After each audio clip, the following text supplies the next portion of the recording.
Mediando con Elena Baixauli.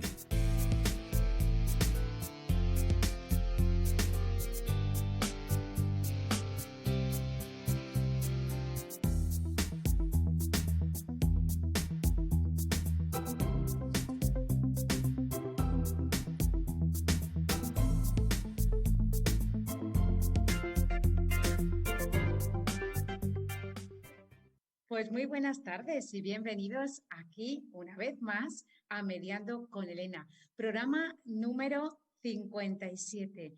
Y hoy de un tema que es muy interesante. Vamos a hablar con los expertos sobre resiliencia.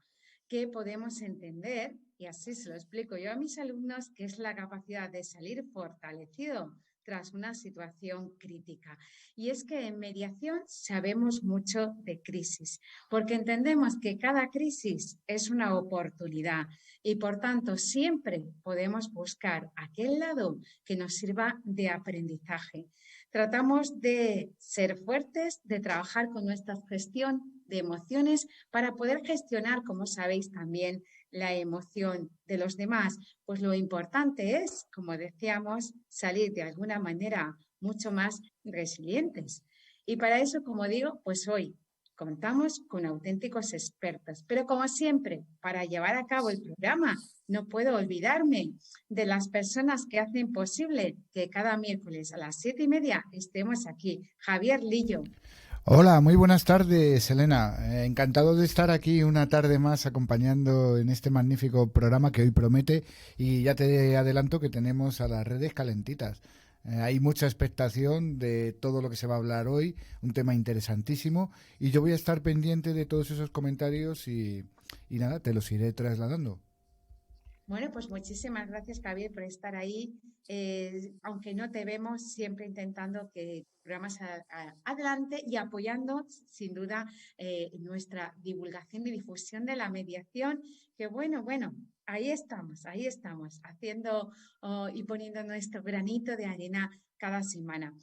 Y lo hacemos también gracias a los oyentes, sin vosotros imposible, ¿no? Así que, como bien dice Javier, pues ya podéis hacer vuestros comentarios o preguntas a nuestros invitados de hoy a través de las diferentes redes sociales. Y por supuesto, como no, os pongo el WhatsApp al 626 37 59 92 para que podáis hacer las preguntas, comentarios o sugerencias sobre el programa de hoy. O si nos queréis contar algún caso también que habéis vivido vosotros de manera experiencial y que queráis compartir con nosotros, pues encantadísimo también de poder escucharos.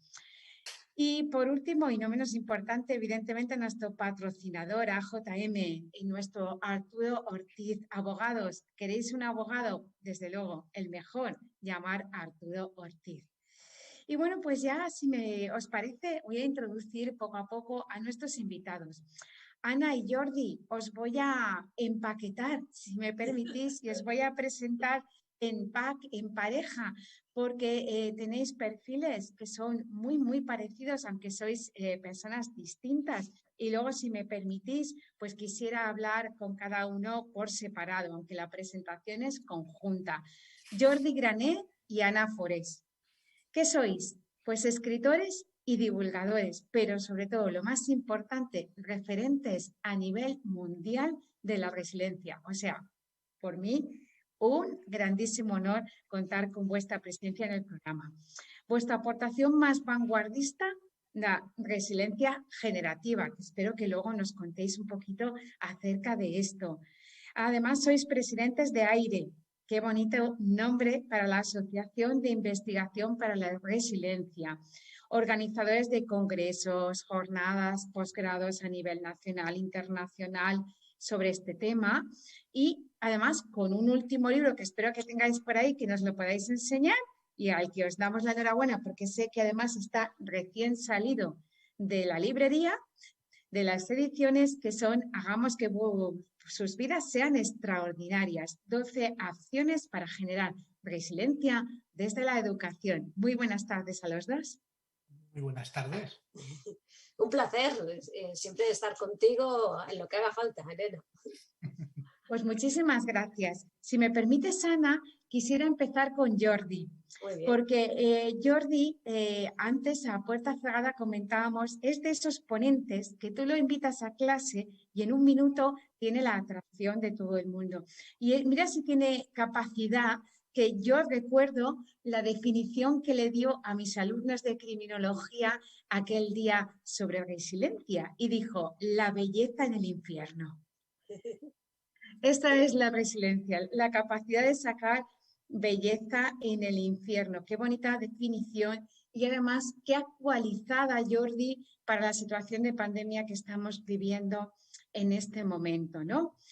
Pero mira, antes de que nos cuentes más cositas acerca de todo este término y lo que podemos entender como persona o resiliencia en general, quiero contarte una cosita que tú no sabes, que me pasó una vez que tú me invitaste a Barcelona, me invitaste a la Universidad Autónoma para hablar de felicidad en familia y escuela. Y bueno, una de las cosas que me llamó poderosamente la atención de la universidad es cómo se abrazabais. Yo decía, yo quiero esto. O sea, eso de ir abrazándose entre compañeros y a los alumnos decía, yo quiero una universidad así. Digo, tengo que exportar ese modelo a mis alumnos, ¿no? Pero aún recuerdo mi cara de sorpresa cuando tú en la presentación dijisteis, pero Elena viene aquí a que la abracéis. Yo tengo que confesarte, Jordi, que primero pensé, yo lo mato. ¿Cómo me pone en esa situación, no? Y fue curiosísimo ver cómo los alumnos, uno detrás de otro, se ponían en cola para abrazarme, ¿no? Aquello fue algo extraordinario y mágico. Pero la magia no estuvo ahí, fíjate, la magia estuvo que 2 años después, en otra jornada distinta, me encontré a una alumna de aquel curso y me dijo, Elena, tú no te acordarás de mí, pero yo era una de las personas que estaba en la fila para abrazarte. Y yo decía, bueno, no, o sea, ¿cómo no me voy a acordar de aquello? Eso se me quedó grabado para siempre. Y me dijo, pero lo que tú no sabes es que el día anterior había fallecido mi padre y gracias al abrazo que tú me diste, me ayudaste mucho. Así que, Jordi, ¿qué puedo decirte? Muchísimas gracias. Es un placer, como ha dicho Ana, es un placer estar aquí con gente amiga. Bueno, supongo que los oyentes querrán saber esto de la belleza del infierno, la capacidad de salir fortalecidos. Entonces, mi pregunta es, tendremos que definir qué es resiliencia. ¿Cómo se lo podríamos explicar a los oyentes? Resiliencia es un término que se utiliza para decir muchas cosas y cuando se utiliza un término, un concepto para decir muchas cosas no sirve para nada. En estos momentos yo te diría la resiliencia no sirve para muy poco porque se ha perdido un uso constructivo. Con lo cual, quiero decir, lo siento, pero podemos hablar de mediación o de otras cosas porque de resiliencia no, es broma. ¿Qué es la resiliencia? Nosotros tenemos una conceptualización muy distinta de lo que se viene diciendo y de lo que decíamos en aquella época, incluso. Cuando escribíamos los primeros libros con Ana, decíamos que resiliencia es poder afrontar las adversidades. Ahora nosotros le llamamos generar opciones en un mundo de incertidumbre. ¿Cómo podemos generar opciones?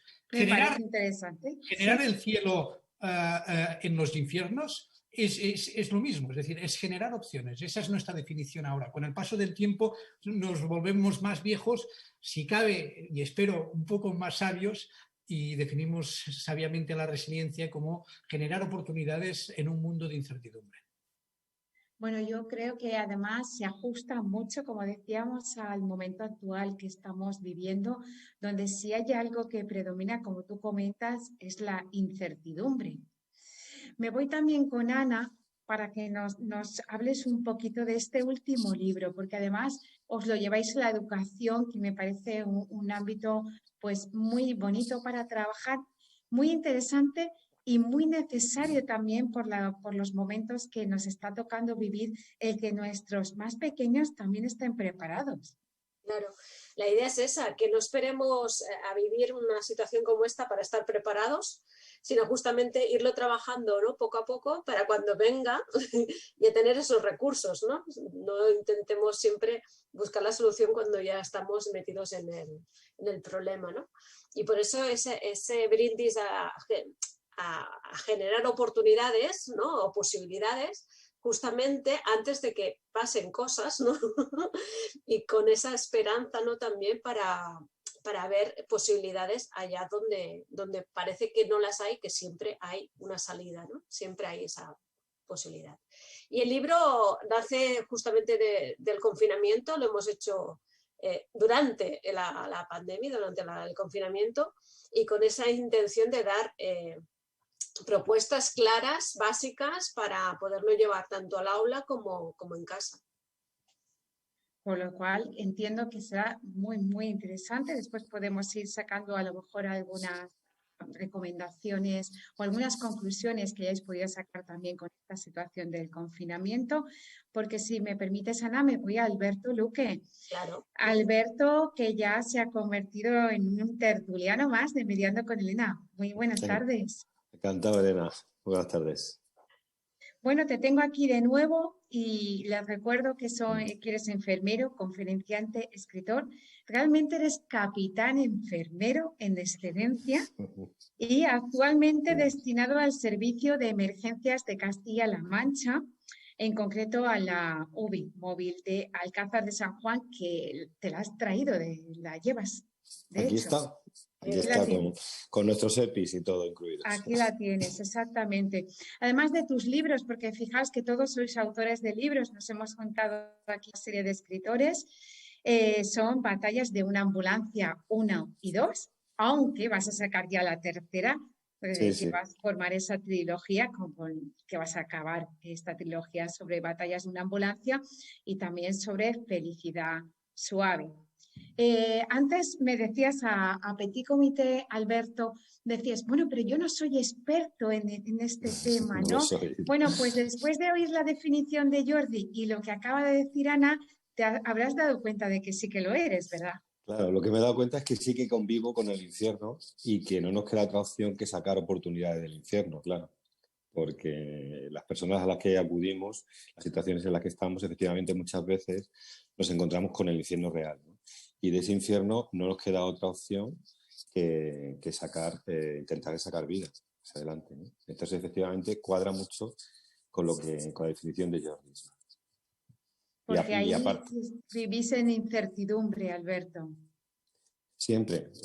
Cada salida, cada guardia no es igual a la anterior y cada salida no es igual a la anterior.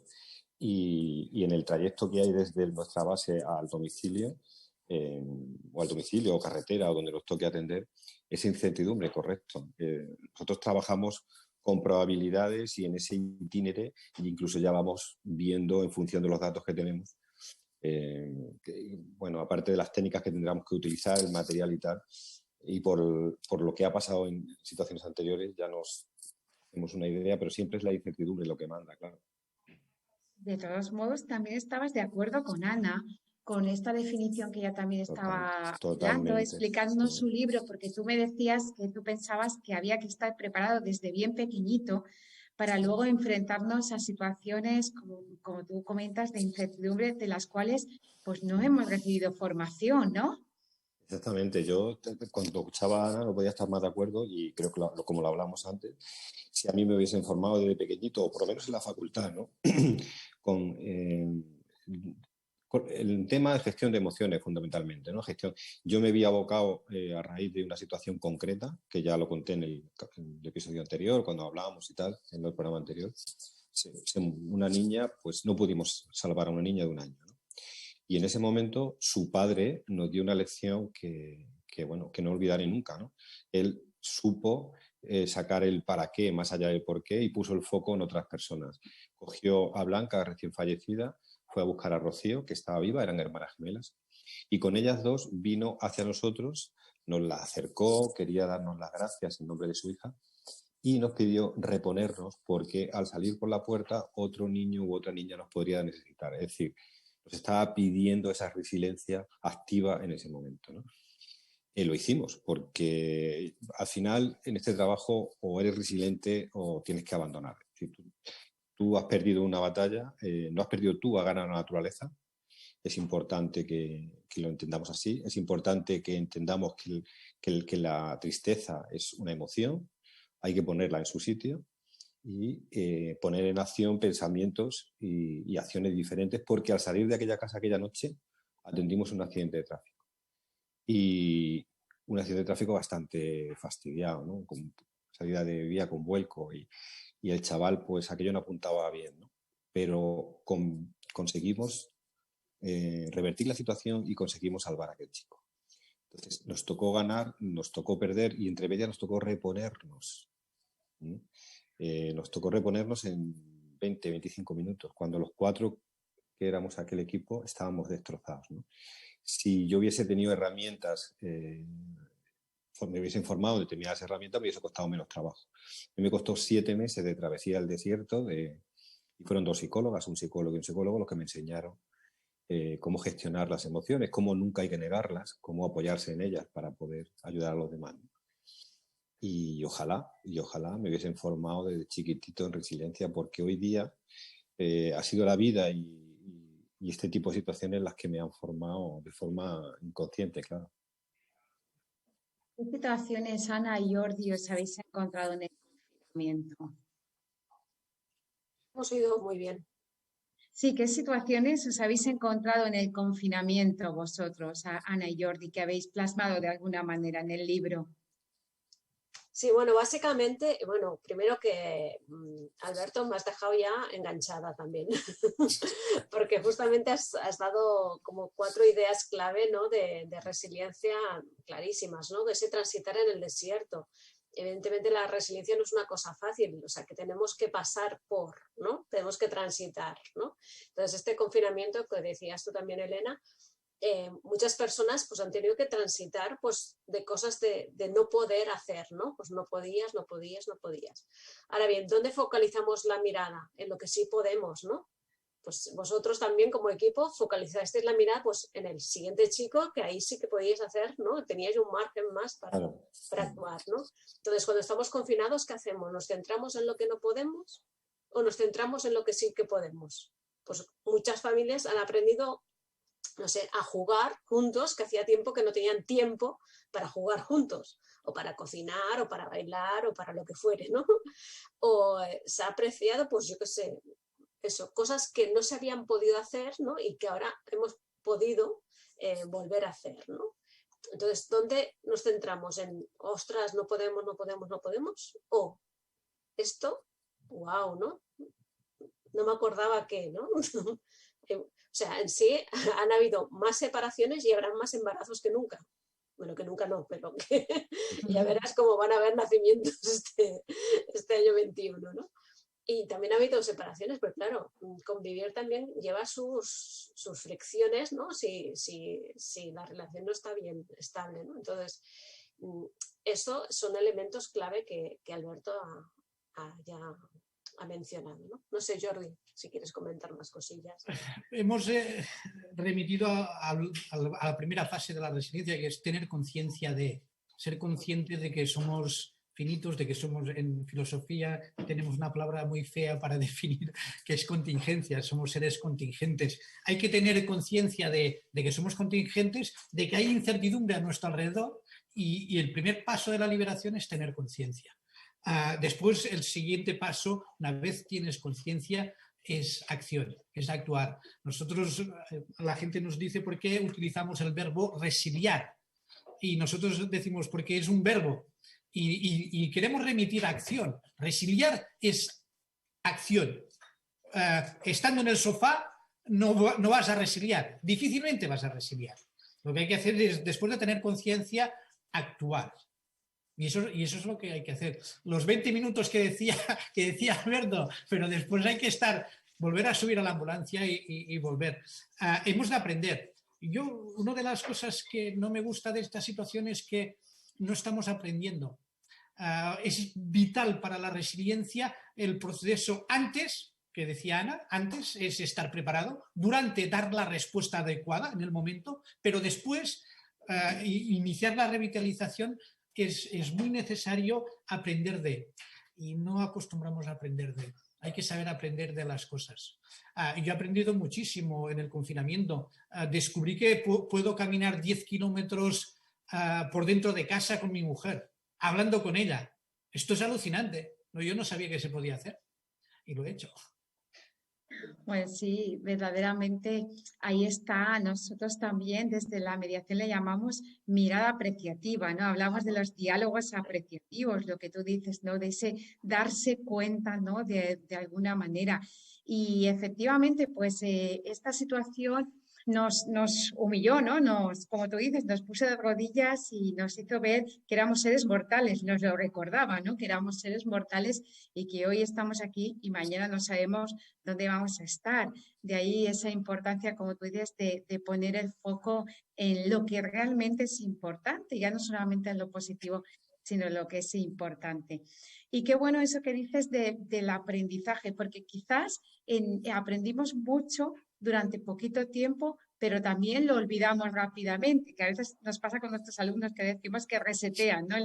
Lo que aprenden, ¿no? Lo aprenden rápidamente y lo olvidan rápidamente, porque sí que en su momento parecía que habíamos retomado una serie de valores, ¿no? Que como sociedad pues nos iba a convertir en esa sociedad más resiliente, pero conforme ha ido pasando el tiempo nos hemos ido alejando y bueno, pues creando situaciones además pues un poquito complicadas. No sé cómo lo veis vosotros. Vivimos en una sociedad, en sistemas que los matemáticos le llaman sistemas no lineales. ¿Qué es un sistema no lineal? Un sistema no lineal es aquel en el cual pequeñas incidencias tienen grandes repercusiones y que pueden ser muy distintas de una situación a otra. La COVID nos ha enseñado precisamente ahora estamos recibiendo los resultados de las decisiones de hace 14 días antes y lo que hagamos hoy tendrá repercusión 14 días después. Esta distancia entre la causa y el efecto el ser humano no está acostumbrado. Y claro, ¿eso qué quiere decir? Que ahora deberíamos estar trabajando tomando decisiones que nos van a afectar dentro de un tiempo. Igual que ahora estamos recibiendo las que tomaron gente hace un tiempo. Este desfase lo hemos de aprender. Hemos de aprender a hacer este desfase. Es decir, ahora hemos de estar trabajando para nuestro futuro y las generaciones venideras. Para las generaciones venideras. Sí, yo creo que es esa oportunidad, ¿no? de pararse, sí. Priorizar. Nosotros hicimos 2 estudios de resiliencia en el confinamiento también.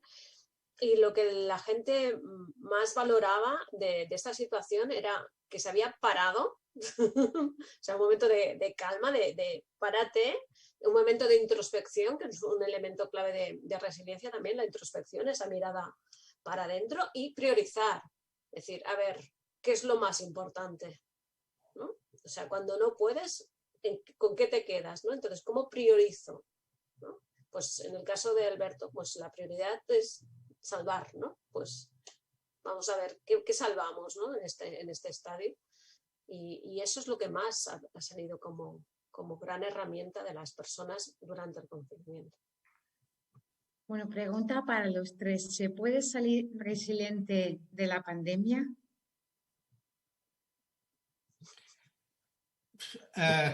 Hemos de salir. Es una necesidad. Yo creo que en estos momentos nos encontramos en 2 grandes disyuntivas que tenemos en nuestro mundo, que es la crisis climática y la pandemia. Y de eso hemos de aprender. Y nos colocan en un mundo, vuelvo a decirlo, un mundo de incertidumbre, un mundo volátil, ambiguo y complejo. Y con eso se viene para quedarse. Va a empeorar. Con lo cual hemos de aprender a vivir en estas circunstancias. ¿Y cómo lo vamos a hacer? Alberto nos ha dado pistas brutales. Esa flexibilidad que decía Alberto de decir, tengo que improvisar, tengo que adaptarme, tengo que flexibilizar porque no sé lo que me voy a encontrar y debo estar atento a, eso será el pan de cada día. Es decir, nosotros en los Corán decimos más jazz y menos sinfonía. Traducciones, Alberto, no sé si quieres decir algo. Sí, bueno, en cuanto a la pregunta, gracias Jordi. Hay un tema, ahora después te comentaré, el tema de la acción, que no puedo estar más de acuerdo. Yo creo que esta pandemia nos ha puesto, como decía antes Ana también, nos ha puesto un poco contra nuestro propio espejo, nuestros propios límites, ¿no? Nos hemos dado cuenta de 2 cosas. Una es que la ciencia tiene sus límites. Pensábamos que todo lo podía solventar y ya había muchos expertos que nos venían a decir que no mandamos los humanos, que mandan los virus, pero bueno, no le queríamos hacer caso. Nos ha puesto muy de frente esas limitaciones y por otro lado nos ha hecho valorar, porque se habla mucho de que saldremos mejores o peores de la pandemia. No, yo particularmente no entro en ese tema, no sabía decir, ¿no? Pero sí que hay una cosa muy cierta, y es que es una cosa que yo, desde que puse un pie en la ambulancia, llevo viendo, y es que la vida son las pequeñas cosas. Y es cierto que esta pandemia nos está ayudando, lo que decía antes Jordi, a andar 10 kilómetros dentro de casa, a cocinar con mis hijos, a jugar, como decía Ana, ¿no? Con mi familia. Esas pequeñas cosas, yo siempre le llamo la felicidad suave, ¿no? De hecho, es un libro, Felicidad Suave, que yo escribí. Y veo que como sociedad nos hemos dado de bruces con esas pequeñas cosas que tan rápido vivimos en nuestro día a día que las perdemos de vista. Mira, hay una cosa que nosotros vemos mucho en la ambulancia y que me da muchísima pena, y es, llega el momento final de una persona, llega con una conciencia plena, el cuerpo se apaga, pero la mente sigue, ¿no? Y un momento antes de ese final, esa persona echa de menos un abrazo que nos dio, unas disculpas que nos pidió, un beso. No echa nada, nunca vi a nadie echar en falta algo material, ¿vale? Entonces, ¿esta situación nos hará salir mejores personas? No lo sé, pero como decía Jordi, debería, y debería también hacernos ver de que hemos de poner acción, como decía Jordi antes también, ¿no? Hemos de poner acción si queremos conseguir que las cosas salgan hacia adelante, ¿no? Si queremos que dentro de 14 días, de 15 días, la curva baje, esa acción consiste en respetar las normas hoy. Si no lo estamos entendiendo como sociedad, que parece que lo entendemos un poco a medias, no quiero ya hablar de la clase política, difícilmente vamos a evolucionar. Entonces, ojalá, y me equivoque, yo soy bastante escéptico con que esta situación nos lleve a ser más resilientes en un futuro. Lo que sí seremos es más conscientes de que somos finitos y que las pequeñas cosas importan, y otras muchas no, pero para mí esas son esas dos cosas fundamentales, que para mí son clave en la vida. Disfrutar las cosas pequeñas, porque te despiertas un día y las cosas pequeñas se han ido, ya no están. Los hijos han crecido, tus padres, tú tan preocupado en ver cómo crecían tus hijos, no te has dado cuenta que tus padres han envejecido y ya no es lo mismo. Entonces, esas pequeñas cosas que a mí los pacientes de forma constante te dicen cuando le llevas durante una hora en un traslado, enfermero, ¿sabes una cosa que te digo? Dígame, señora, pues mira, me he pasado la vida queriendo a mis hijos, queriendo a mi marido, queriendo a mi familia, y se me olvidó quererme a mí. Me voy a querer más, ¿no? Me voy a querer. Esa mujer, por desgracia, falleció a las 2 horas, pero dejó en mí una lección de vida que nunca voy a olvidar, y como esa, otras muchas, ¿no? Y todas apuntan al mismo sitio, las pequeñas cosas, ¿no? La felicidad suave. Y yo creo que para la sociedad en su conjunto esto ha sido un descubrimiento que siempre ha estado ahí, pero como pensábamos que éramos infinitos y que viviríamos infinitamente y que, bueno, ¿no? Y que el estado de bienestar me protegería, pues no ponía acción de por medio para conseguir esas pequeñas cosas. Yo creo que también hay un elemento clave, y es entender que nos necesitamos los unos a los otros. O sea, que esto es una cuestión de todos. No es una cuestión egoísta, ¿no? Sino es una cuestión eco, ¿no? Que así acabamos el libro, ¿no? El sentido del ego al eco, ¿no? Del egoísmo, ¿no? A tenernos entre todos. Y entre todos es, más allá de lo humano, también a la naturaleza, ¿no? Porque si hubiéramos respetado la naturaleza, quién sabe si hubiéramos llegado hasta donde hemos llegado, ¿no? Se dice que la pandemia no deja de ser también un efecto del climático, ¿no? O sea, hay especies que han desaparecido, bueno, es igual, esto ya sería otra historia, ¿no? Pero es decir, que todo está relacionado, ¿no? Y después también, bueno, también hemos dejado de invertir en sanidad, hemos dejado de invertir en educación, hemos dejado de invertir en ciencia, y eso acaba pasando factura. O sea que o lo miramos todo en un sentido global o nos perdemos la perspectiva. Se dice normalmente que las personas, cuando nos hacemos más mayores, somos menos felices. Me gusta tu concepto, Alberto, de felicidad suave. Yo que ya estoy llegando a los 60, me gusta el concepto de felicidad suave porque lo aplico en mí mismo. Es decir, yo cada vez esas pequeñas cosas Es precioso lo que has dicho, las tengo más presentes. Es decir, ¿para qué quiero más? ¿Qué es lo que me produce placer, felicidad? ¿Poder ir cada día a caminar una horita con el perro de mi hijo? Después leer, escribir. Si me lo puedo permitir, ¿lo quiero hacer? Sí. ¿Y lo cambio por hacer miles de cosas maravillosas? No, si esas pequeñas cosas son alucinantes. Y Fíjate, eso es reseñar, ¿eh? fíjate que curioso, Jordi, os contaré que yo llegué a apreciar esto gracias a aquel padre que nos trajo a Blanca, ¿no? Que acaba de fallecer, y él supo poner el foco en otra tercera persona y nos dijo, tenéis que recuperaros y tal. A mí aquello desequilibró todo lo que era mi estructura. Yo trabajaba con una coraza, ¿no? Yo trabajaba con una coraza, una instancia, mi paciente, hasta que me di cuenta, ese padre me la derribó, que esa coraza es ficticia y estaba trabajando con el 50% de lo que yo soy. Yo soy conocimiento y habilidad, que es aptitud con P, pero estaba trabajando sin actitud con C. Estaba dejando atrás la comunicación efectiva, la escucha activa, la asertividad, la empatía, el sentido del humor, ¿no? Y bueno, fruto de aquel proceso, de aquella travesía del desierto, llegó para mí la resiliencia, llegó para mí entender que me tengo que reponer, que tengo que entender las emociones, que las tengo que dejar colocadas en su sitio, que tengo que poner de por medio pensamiento y acción. Bueno, y fruto de aquello, yo me deshice de varios negocios que tenía y, bueno, tecnología, empresas. Vendí lo que tenía y me dediqué a hacer, menos el perro, lo que tú haces. No tengo perro, mi hijo tiene un hámster, pero bueno, también juego con él. Entonces, y desde entonces, y de esto ya son 6, 7 años, seré menos rico, pero soy bastante más feliz que era. Porque, de verdad, ¿de qué nos vale la vida? Esta tarde hablaba con Elena. Esta situación nos mantiene en una situación de inhibición de la acción. Es decir, una situación en la que ni puedo huir. El ser humano está hecho para dos cosas fundamentalmente. Huir o luchar con un único objetivo, que es sobrevivir. Si nos mantenemos en esta inhibición de la acción constante, las suprarrenales liberan cortisona, la noradrenalina. Esto me lleva a una situación sin salida, las killer cells salen, aparecen los tumores, etc. Y cuando yo me encontraba en la situación de querer ascender y subir, que es muy lícito en esta vida progresar, ¿no? Pero dejarte la vida detrás del progreso es quizás, para mi punto de vista, no sé, las cosas más absurdas en las que gastar el tiempo. Es decir, ahora gasto el tiempo en, como me lo puedo permitir, cuando puedo permitírmelo, en disfrutar de lo pequeño, de lo cortito, ¿sabes? De las cosas que no aportan valor material, ¿no? Y sí me aportan felicidad emocional, estabilidad emocional y felicidad suave, vamos, básicamente, ¿no? Y eso vino fruto de esa resiliencia, ¿no? Totalmente. Curiosamente. En sí hay una definición de resiliencia que es el sí a la vida, ¿no?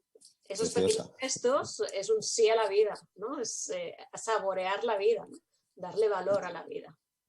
Y qué bien se vive. Creo que le vais dando sabor, color y además nos vais dando claves. Estábamos dando claves de qué se entiende y cómo puede uno salir fortalecido, no solamente de esta situación, sino de cualquier tipo de situación, ¿no? Ya sea como persona o como grupo, como decíamos, como sociedad, ¿no? Y quizá pasa por lo que estáis comentando, por ese parar y tener esa mirada apreciativa, ¿no? El darse cuenta, como decíamos, de lo que es verdaderamente importante, ¿no? Y empezar a valorar esas pequeñitas cosas que, como dices Alberto, son las que tenemos todos los días y precisamente por tenerlas todos los días le damos menos importancia, cuando realmente las pequeñitas son las que nos hacen sentirnos bien con nosotros mismos, porque yo estoy de acuerdo en esa definición de felicidad, entendida más como bienestar psicológico, ¿no? El estar bien con uno mismo, que es supongo que lo que te trataba de explicar, pues esa persona mayor cuando te decía que se había olvidado de sí misma, ¿no? Que realmente la felicidad pasa porque estás más centrado en los demás que en ti y es al revés. Tú eres feliz Cuando tú eres feliz, los demás son felices. Y pasa por esa mirada apreciativa de descubrir esas cositas pequeñitas que están ahí, como decía, esa felicidad suave, Alberto. Y pasa también, como decíamos, por pasar a la acción, como nos decía Jordi, ¿no? Por empezar a plantearme qué hacer, pero previamente nos decía Ana, y es muy importante, desde la introspección, desde el mirar hacia adentro, ¿no? Ver qué puedo hacer yo. ¿Qué parte juego yo? Porque si hay algo que nos cuesta, y en mediación sabemos mucho, es asumir la responsabilidad que yo tengo. Porque cuando yo asumo la responsabilidad en ese momento de introspección, es cuando puedo pasar a la acción y decido qué cosas podemos seguir llevando hacia adelante, ¿no? Y sin, como dice Ana, sin los demás no podemos. Somos seres sociales, dependemos emocionalmente de los demás, y para que nuestras acciones realmente pues puedan llevarnos a salir fortalecidos de todas las situaciones y demás como sociedad, dependemos de los otros. Ahora más que nunca, ¿no? Porque yo lo digo, cuídate para cuidarme. Es decir, no, yo me cuido para cuidarte a ti, pero cuídate tú, por favor, porque cuidándote tú nos estás cuidando a nosotros también, ¿no? Y esa parte de empatía necesaria que en el anterior programa, fijaos, decíamos, y todos los tertulianos coincidían que nuestra gran asignatura pendiente como sociedad es la empatía. De hecho, por eso quizás, Jordi, no estamos aprendiendo lo suficiente, porque no te hemos trabajado suficiente la empatía, porque yo necesito de tu salud para estar yo bien. Y eso nos cuesta mucho, porque yo miro solo por mi propia salud, por mi propio interés. Como decías tú, Ana, seguimos en el egoísmo y se nos olvida el eco, ¿no? Que es tan importante. ¿Qué más claves podemos darles a los oyentes para salir fortalecidos de esta o de cualquier otra situación? Sí, como tú decías muy bien, o sea, la situación es la que es, ¿no? Cuando es una enfermedad o es un accidente o es esta situación que estamos ahora o es una separación, ¿no? O sea, la situación es la que es y ahí nosotros no podemos hacer mucho. Pero lo que sí que podemos hacer, y ahí está nuestro papel, es cómo entomamos eso. Claro, si yo lo entomo, ¿no? De, oh, pobrecita de mí, ¿por qué me ha pasado esto? O, bueno, estas son las circunstancias, esto es lo que hay. Por eso es tan importante la introspección, decir, bueno, yo con esto, ¿qué hago? ¿No? Pues mira, Jordi y yo en un confinamiento hacemos un libro, ¿no? ¿Me entiendes? Que dada esta situación, vale, ¿no? Yo determino qué quiero hacer con esto, ¿no? Pues hay mucha gente que ha tenido un accidente y ha dicho, pues eso, vive, pasa, transita, el desierto siempre está ahí, ¿no? Hay que transitarlo, ¿no? Pero una vez transitado dice, bueno, ahora yo qué hago con esto, pues ahora me convierto en, pues eso, un escritor, ¿no? Y a través de tus libros, ¿no, Alberto? Estás dando un testimonio a otras gentes o estás dando esperanza para otras personas o estás, ¿no? O sea, tiene un sentido más toda tu labor, ¿no? Entonces, cómo yo transformo eso que yo me costaba gestionar emocionalmente en algo que pueda servir a otros, ¿no? Estás dándole un sentido a ese dolor. Entonces, ¿cómo le damos sentido a esto que estamos viviendo? Hemos de hackear nuestras mentes, porque hay conceptos, ideas que no son edificantes, no nos sirven para mejorar el mundo y hay que sustituirlas por otras ideas, otras creencias que sí nos ayudan a mejorar nuestro mundo. Nosotros últimamente, y sé que el concepto por sus tintes religiosos a veces la gente no le gusta, pero estamos enfatizando mucho más la palabra compasión que la palabra empatía, porque puedes ser empático con una persona y practicar la violencia con ella. En cambio, compasión es un concepto que va mucho más allá de la empatía. El estudio de la neurociencia, Ana nos lo podrá decir, y de los circuitos neuronales de la compasión, que son distintos de los de la empatía, son mucho más interesantes. Ser compasivo con una persona quiere decir que tenemos la capacidad de no maltratarla, tenemos la capacidad de no ser crueles con ella. Eso es mucho más. Yo creo que deberíamos pedir a la gente que fuera compasiva, más que empática. No es suficiente con ponerse en plan empático, como se dice normalmente, en los zapatos del otro, sino hay que ser compasivo, no a la crueldad, no al maltrato. Y después, también otra idea para sustituir la palabra sobrevivir. normalmente asimilamos resiliencia a sobrevivir. Yo creo que va mucho más allá de sobrevivir. Es mejorar, es mejorar. El concepto de sobrevivir va referido a estabilidad, a sostenibilidad. No son palabras que están siendo sustituidas por resiliencia, porque resiliencia es un término más progresista que nos remite a mejorar. Y eso es muy importante. Yo no quiero llegar a un tope. Yo quiero siempre estar en mejora continua. Eso es resiliar. La compasión muy importante, pero que no se nos olvide, como decíamos antes, que pasa por ser compasivo con uno mismo, ¿no? De esa introspección y sabemos que ahí el mindfulness, por lo que tú decías de la neurociencia, pues nos ayuda muchísimo, primero a ser conscientes de la importancia que tiene ser compasivo con nosotros mismos, ¿no? Para luego, como tú dices, pues poder llegar a ser compasivo también con los demás.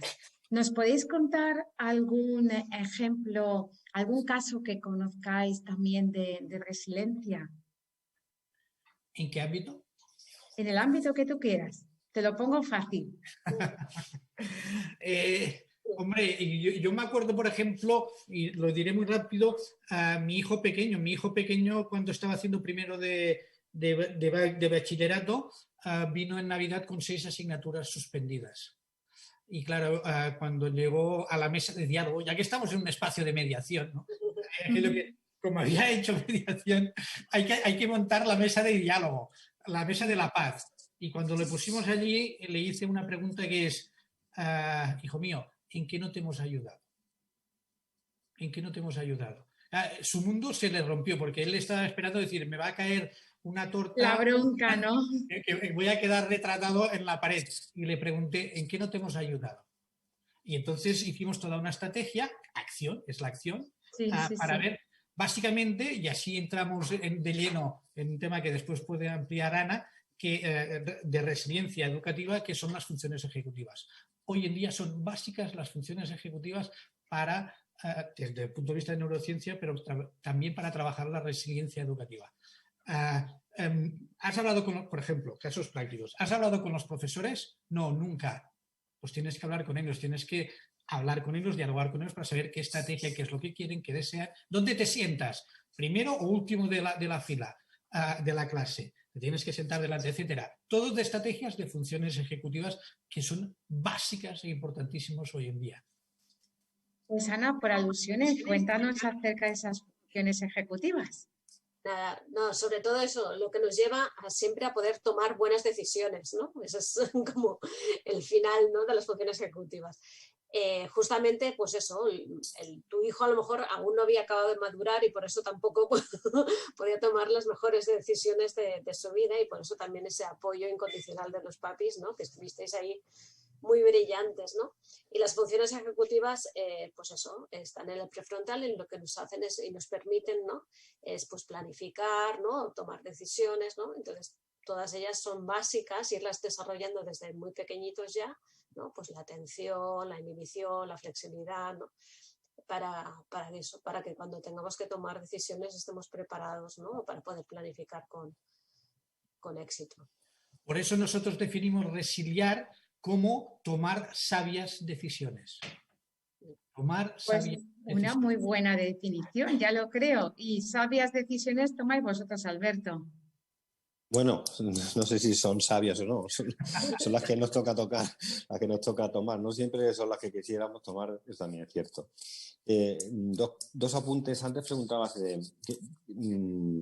tú, Elena, qué claves podemos dar a la gente en esta situación que nos toca, ¿no?, de pandemia, que por cierto, y en base a los artículos científicos que leo, esto puede ser que se postergue, que se alargue más allá de lo que todos desearíamos, por desgracia.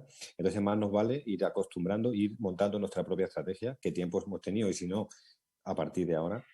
Y yo recomendaría, o a mí me ha ayudado mucho, me ayudó a salir de aquello que conté antes y me sigue ayudando a día de hoy, escribir.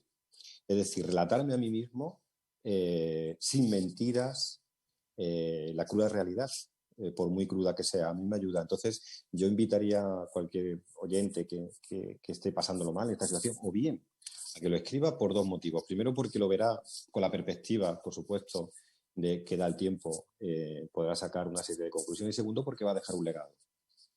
Un legado para sí mismo, cómo vivió la situación, cómo la estaba afrontando, y cuando se encuentre con una situación similar en el futuro probablemente podrá aprender de eso. Y después un legado para sus propios hijos, si tiene, o la gente que les quiera compartir.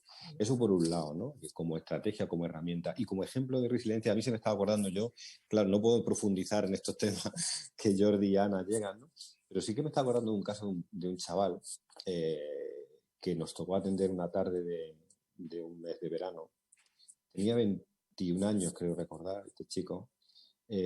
Sufrió un síncope, o sea, se desmayó, cayó al suelo, estaba jugando un partido de fútbol y nos tocó sacarle de una parada. Es decir, sacar a alguien, revertir una parada cardiorrespiratoria y que luego salga, para mí es, junto con el nacimiento de una nueva vida, son las dos situaciones más bonitas que nos toca vivir dentro de una ambulancia. Es decir, cuando tú ves una línea plana en el monitor y gracias al trabajo del conjunto del equipo aparece línea de vida, esa línea que marca el monitor, que marca vida, para mí no hay mayor pago, no encuentro mayor, ¿no?, satisfacción. Este chico nos tocó atenderlo unos meses después, como 7 u 8 meses. Bueno, pues tenía un problema de una valvulopatía, problemas de válvulas, y en esos 7 meses llevaba 3 intervenciones quirúrgicas, ¿no?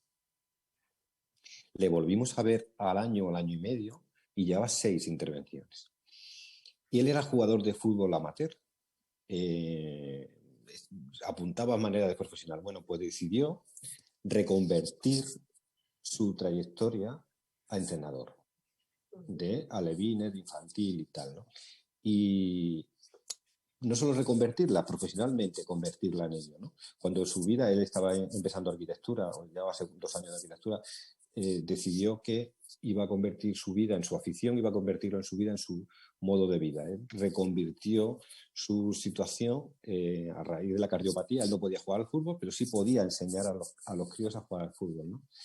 Y no sé si es un ejemplo no de resiliencia, pero luego me pareció un ejemplo de superación, porque ayudar a los críos a conseguir ese sueño que él no había podido conseguir por la enfermedad, me pareció una cosa muy bonita, ¿no?, por su parte, como objetivo vital.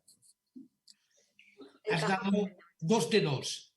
Has dado aciertos en las 2 cosas que has hablado, porque has hablado 2 conceptos básicos en resiliencia, que es el proceso de escribir y lo que significa para la resiliencia, y los crossworkers. 2 conceptos básicos. Ana, en tus manos lo dejo. No, claro. Y si escribiera, a lo mejor hay alguien que nos está viendo, oyendo, y dice, hombre, yo escribir no. Bueno, pues es igual. Cualquier lenguaje emocional. La escritura, porque tiene ese poder de la renarración que es muy potente, ¿eh? Pero también cualquier conexión emocional. Entonces, pues pintar o danzar o cantar o es igual. La manera de conectar con eso que llevamos dentro y canalizarlo, como tú lo habías dicho antes, ¿no? Y el crosswalker, pues eso, la persona que ha vivido una situación así se convierte en referente de otros para como testimonio, ¿no? O sea que sí, fenomenal, 2 de 2. Puede ser. Pues sí, yo sí que os puedo decir que yo lo utilizo con mis pacientes, todas estas técnicas que van más allá de la escritura, que pasan por la pintura, por la fotografía, por las canciones, lo que decís, y que verdaderamente pues es importantísimo porque les ayuda después a poder seguir avanzando en su día a día y, como estáis comentando, pues convertirse también, reconvertirse no solamente a nivel profesional, sino más importante a nivel personal. Pues 2 minutos para despedirnos. Os dejo el micrófono para que me digáis alguna cosita más, si creéis que es algo en el tintero que os gustaría añadir, y también aprovechar ese momento que tenéis para decirnos dónde podemos localizaros. Si nos quiere localizar algún oyente, ¿cómo se puede poner en contacto con vosotros? Alberto. Yo como nota final solo quería hacer un llamamiento a las personas que tienen capacidad de decidir sobre la formación que se nos da a los sanitarios como sanitarios, y es un llamamiento muy claro, es decir, me forman en muchas competencias aptitudinales, mucho conocimiento, mucha habilidad. Por favor, señores, decidamos también formar a nuestros sanitarios en competencias aptitudinales, ¿no? Esas competencias blandas que parece que por ser blandas son menos importantes. Enseñemos a que se comuniquen mejor, una escucha activa, a la empatía bien entendida, que no es aquella solo de ponerse en los zapatos del otro, ¿no? Sino, ¿no? Asertividad. ¿Cuántos problemas se resolverían si detrás de la bata o del uniforme hubiese un profesional formado en asertividad, ¿no? En utilizar el sentido del humor y la música. Mira, yo antes hablaba a Elena, y tú también, Ana, dale canalización. Esta ambulancia que veis aquí detrás, en esta ambulancia yo he bailado con un sorbito de champán, que los que tenemos una edad ya la conoceréis, de los brincos, agarrado de una señora de 80 y tantos años, ¿no? Es decir, en ese momento yo a ella lo que buscaba era bajarle su frecuencia cardíaca, bajarle su tensión arterial, llevarla a otro momento de su vida donde ella era feliz y a través de sus emociones hacer que su situación presente mejorase. Entonces, por favor, aquellas personas que tienen capacidad de decidir, si alguien nos está escuchando, que se plantee muy mucho de formar a sus profesionales en estas competencias, ¿no? Y por lo demás, pues aquí me tenéis en redes, en todos lados. Yo soy un cansino, como dicen en La Mancha, de Facebook, Twitter. Twitter lo utilizo menos porque estoy un poco peleado con la red, ¿no? Pero bueno, Instagram y Alberto Luque Siles o Alberto Luque 44 en Instagram, pues me tenéis a vuestra disposición para lo que queráis. Y luego, pues ahí están los libros, Batallas de una ambulancia, 1, 2, esperando que parir el tercero. Con mucha ilusión y felicidad suave, ¿no? Muchísimas Muy bien, gracias. pues mirad, hablando de suave, me está diciendo Ricardo Rojas que si puede patentar el término resiliencia suave. Estaría muy bien. No sé si Ahí se lo dejamos, ¿no? Ahí lo dejamos. Ahí lo dejamos.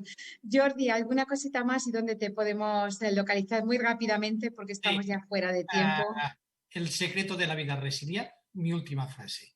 Y a través de ti misma nos pueden contactar para lo que quieran, sin ningún reparo. A través de una buena amiga se llegan a otras gentes, a otros amigos, sin ningún problema. Ana. Gracias. Que no perdamos la esperanza, que sí se puede. ¿Dónde te localizamos? También a través de Jordi o de Elena. Sí, a través tuyo. O tenemos también un blog ahí con mi nombre o en Twitter, que Jordi también está en Twitter. Muy bien, pues muchísimas gracias a los tres. Un placer teneros esta tarde. Se ha hecho corto, pero yo creo que hemos podido sacar aquí claves importantísimas, ¿no? Y recomiendo a los oyentes cualquiera de los libros de ellos, pues un auténtico lujo pues poder aprender de grandes expertos como sois los tres. Por lo demás, nos vemos cuando el miércoles que viene aquí en CLIC Radio Televisión. Os espero en Mediando con Elena. Muy buenas tardes.